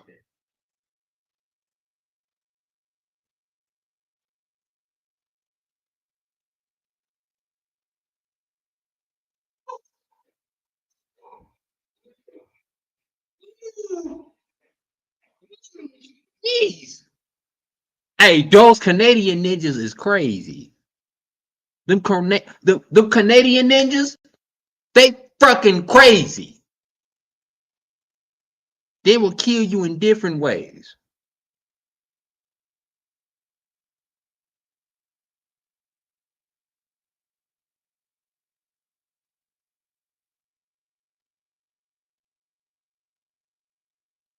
Rick Ross, look, I'm playing this Rick Ross. Rick Ross just think that in any other setting, if he was in the hood, Rick Ross don't do this. He don't argue with nobody. He leave that up to his crew. He underestimated these white boys and to think they wouldn't whoop his ass. And this is the thing about it. They said ninjas too. They said the word ninja.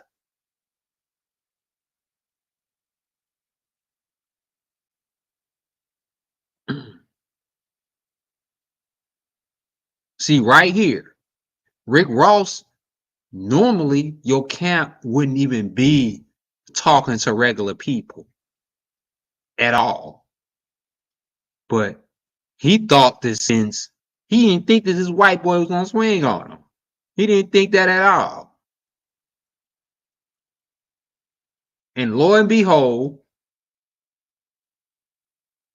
pow! The paps came out. Rick Ross didn't expect that. See, when he papped Rick Ross up, Rick Ross he did not think that nobody no Canadian will have the balls to swing on him because he's this big gangster. Y'all remember that Rick Ross is correctional officer. But you know, this all come back to hit you in the end. You know, he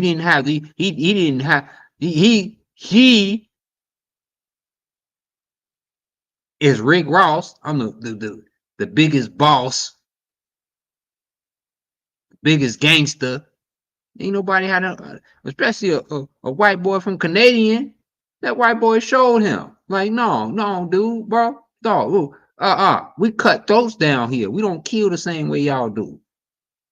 No, we kill. We don't fight with guns. Nigga, we fight with fists. We fight to the death. We bite each other throats off. For real.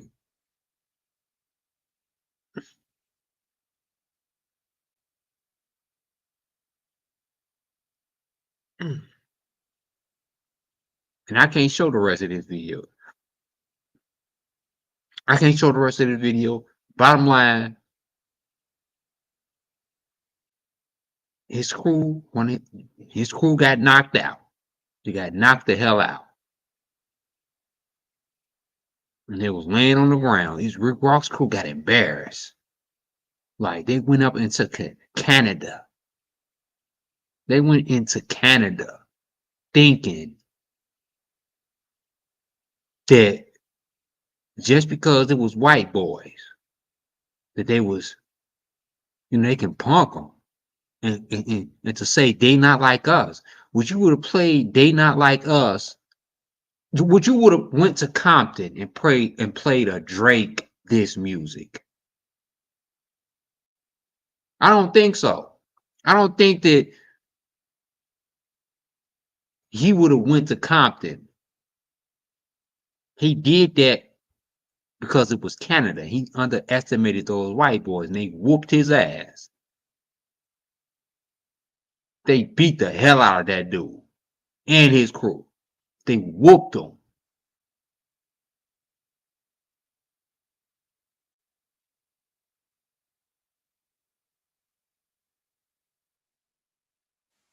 The next.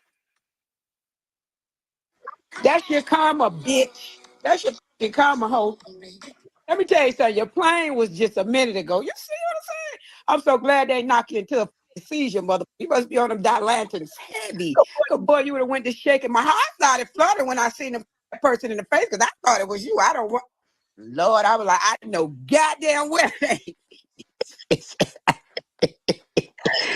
got his fat ass back though, didn't he? He didn't want none of that Canadian bacon ass, but he got his fat ass back and let that security get that ass, and he got jet back. That was for you, boss.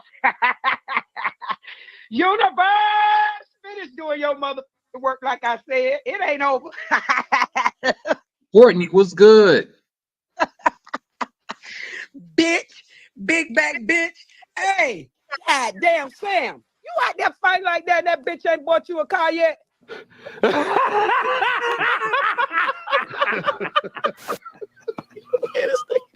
You ain't got no motherfucking car. I wouldn't be out there fighting like that. Them scrapping and dapping. Them bitches ain't got me no wheels. You be standing out there that gate with them R's waiting on a motherfucking Uber 4 in the morning after a show. Ain't no when it's 15 cars out there. Ain't no motherfucking way I be running around DJing for that bitch there. You look stupid in the butt. You know I like you, dog.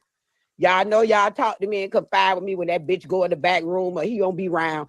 You know I like y'all, but I can't tolerate the bullshit. And that's another thing. She exposed that Rick Ross's friends talk to her behind her back. You know, proves y'all ain't got no friends out there, man. Maybe trying to talk to your baby mama.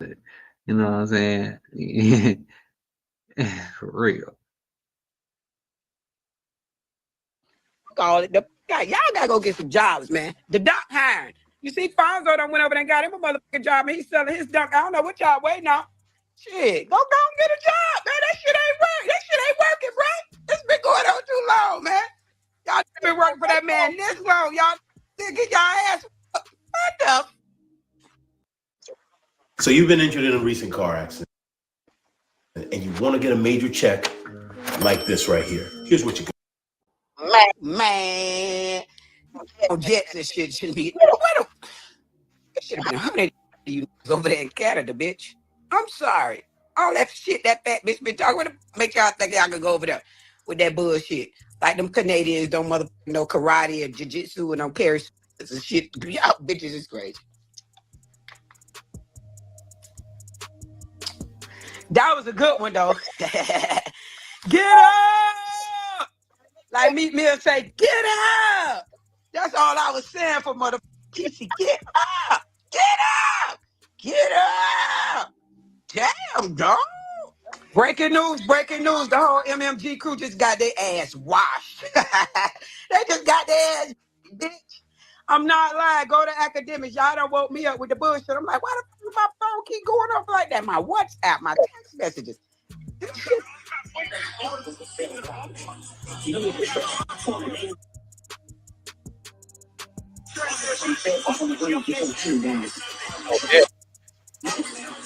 It landed, bitch. Stop. And then Kesey, why they have to carry you like a baby, bitch?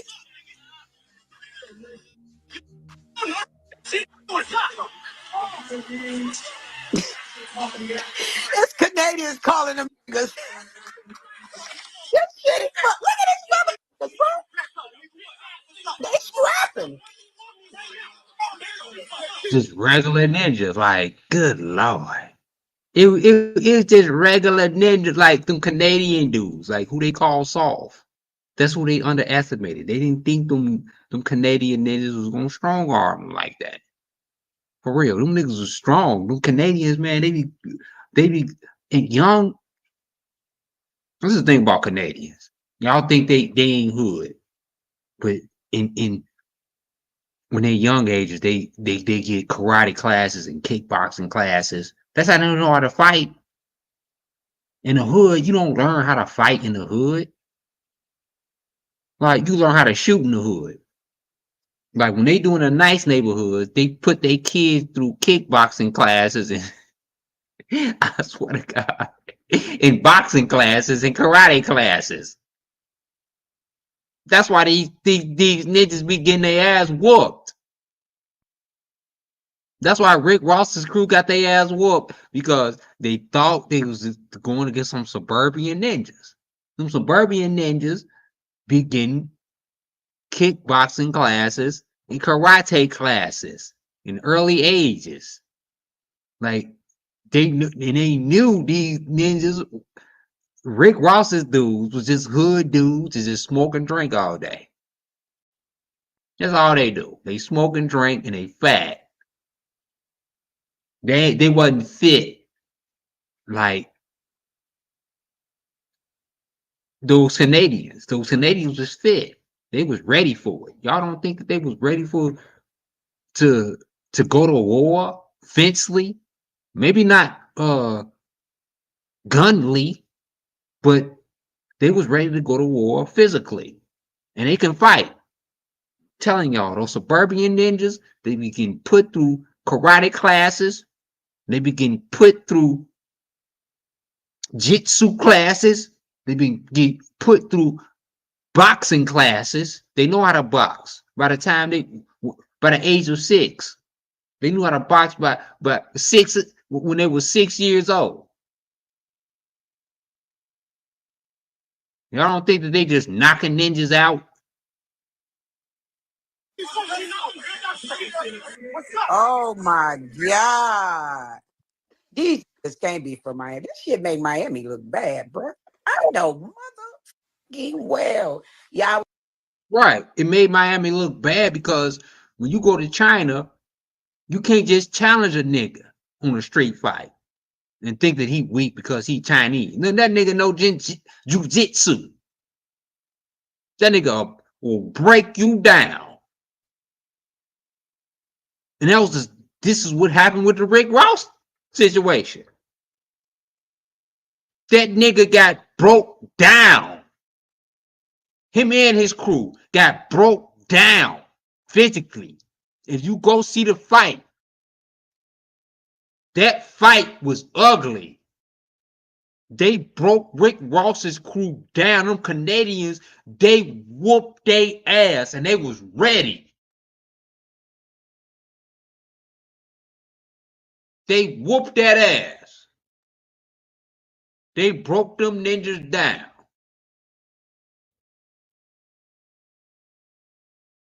I was able to get some pistols on that jetty jet. Like what? Oh, yeah. It's just. I'm gonna look at this shit like 4 more times. I done watched about 14. Let me go smoke my bitch. That bitch standing there like shit ain't supposed to happen. You should got out the way. First of all, you an artist. Get me out the way, bitch, and y'all gonna tear up some shit, bitch. Stand there, you know people could bust you across the head with a motherfucking champagne bottle, boy. You been down there shaking the bacon like you on a mother.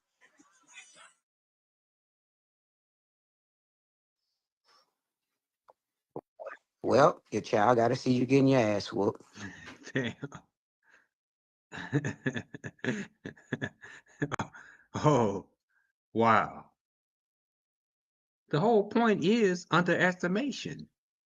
Underestimation. You think because you gangster.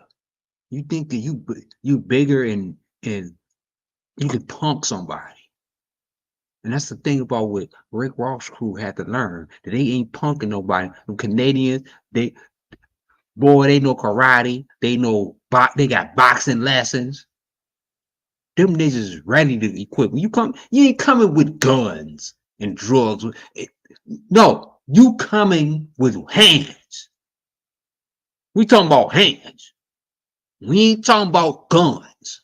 You can just shoot a place up and then voila, you the man because you shot the place up. No, we talking about hands. Man on man. 1-on-1. Who gonna be the winner? Right.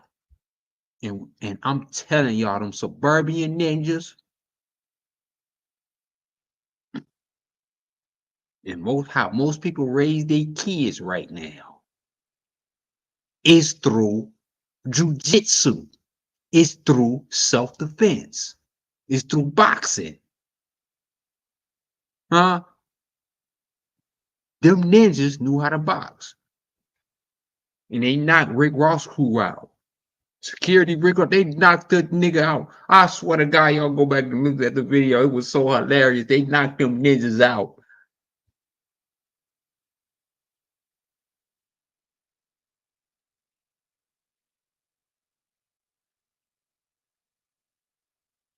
You telling me Rick Ross crew had any? Nah, They knocked them ninjas out completely.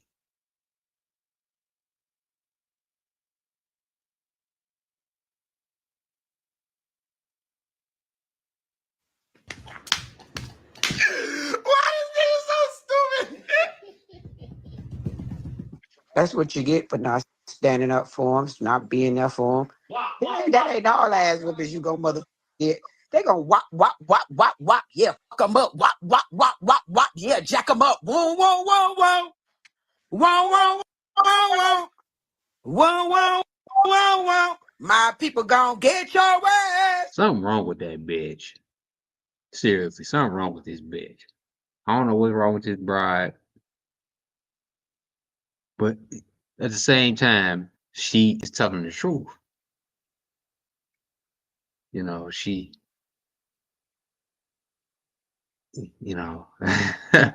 she telling the truth. She telling the truth as, yes, these ninjas out here claim to be hard. This is such a baby daddy. Claim to be hard. Can't fight.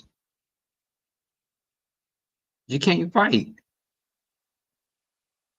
And that's exposed a lot of hood ninjas out here. A whole lot of hood ninjas can't fight. You cannot fight.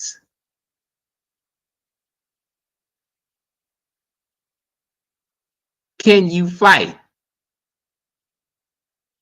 And it's the thing about these Canadian ninjas. These Canadian ninjas can fight.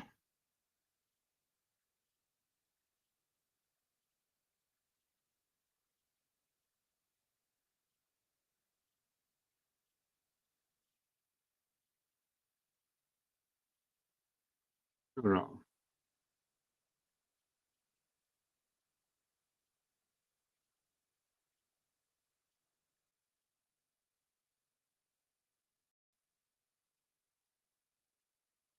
A lot of you ninjas can't fight out there. Hold on, let me see.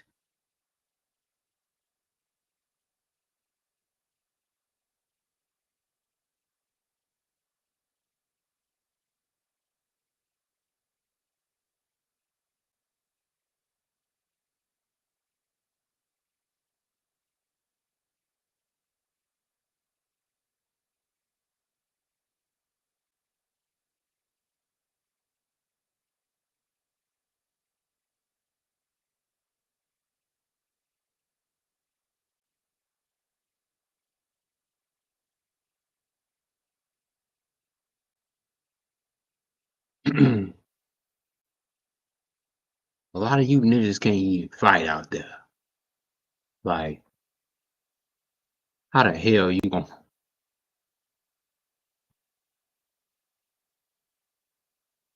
Here's the thing about it: when you see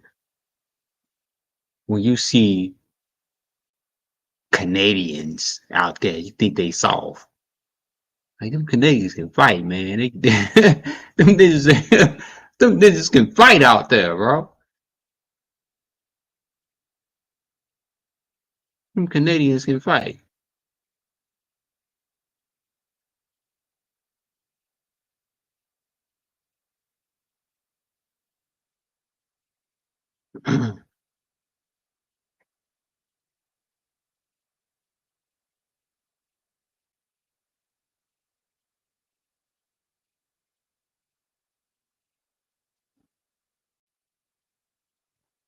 Y'all hit that like button. Hit the subscribe. Hit them notifications.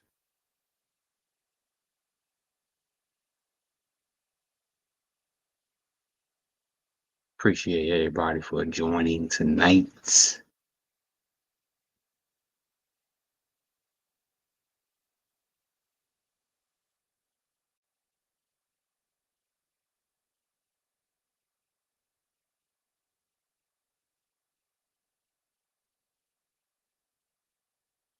We got plenty more tomorrow.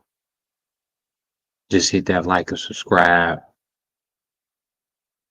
We're going to continue this tomorrow. Thanks for joining. Thank y'all for joining tonight. As we continue to hit the streets.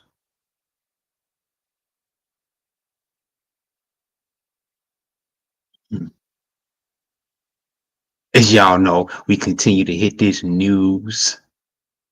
The news? Oh yeah, we got the news.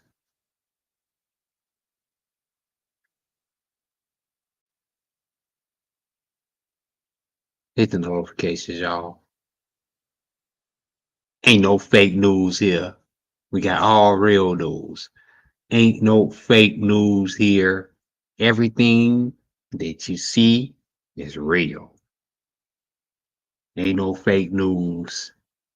Ain't no propaganda.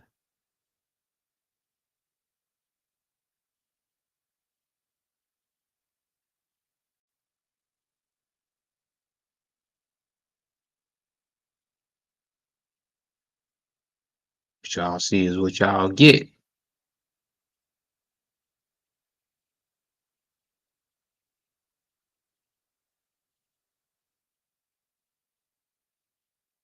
Thanks for joining.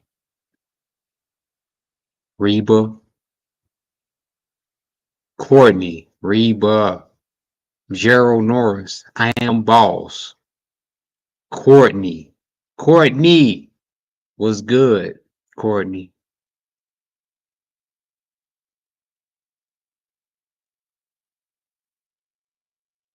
Appreciate it.